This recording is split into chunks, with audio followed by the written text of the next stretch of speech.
বামেদের জোড়া ওয়াকআউটের পাশাপাশি বিধানসভা থেকে ওয়াকআউট করল কংগ্রেসও। গত 20 নভেম্বর বিধানসভা অধিবেশনে কেন্দ্রের বঞ্চনার অভিযোগ তুলে বিবৃতি পেশ করেছিলেন মুখ্যমন্ত্রী মমতা বন্দ্যোপাধ্যায়। সেই বিবৃতির পরিপ্রেক্ষিতে মোশন আনতে চেয়ে মঙ্গলবার বিজনেস অ্যাডভাইজারি কমিটির কাছে প্রস্তাব রেখেছিল কংগ্রেস, কিন্তু স্পিকার তা খারিজ করে দেন। এরপরই অধিবেশন ছেড়ে বেরিয়ে আসে কংগ্রেস নেতৃত্ব।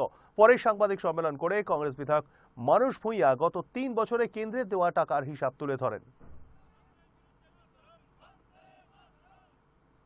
উপস্থিতিতে আইন মোতাবেক আলোচনা হোক। তিনি তার বক্তব্য যা বলেছেন আমরা তার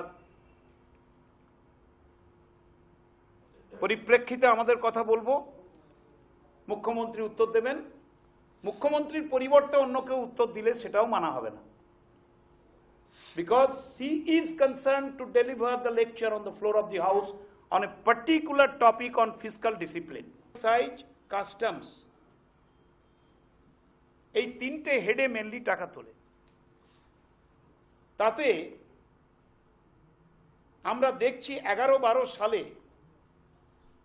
কেন্দ্রীয় সরকার state share from union taxes দিয়েছেন 11-12 আর্থিক বছরে 18,587 কোটি 81 লক্ষ টাকা। 12-13 সালে কেন্দ্রীয় সরকার state share from union taxes দিয়েছেন 21,226 কোটি 36 লক্ষ টাকা। আর এবারে আর্থিক বছরে এটা দিচ্ছেন 25,269 কোটি 81 লক্ষ টাকা।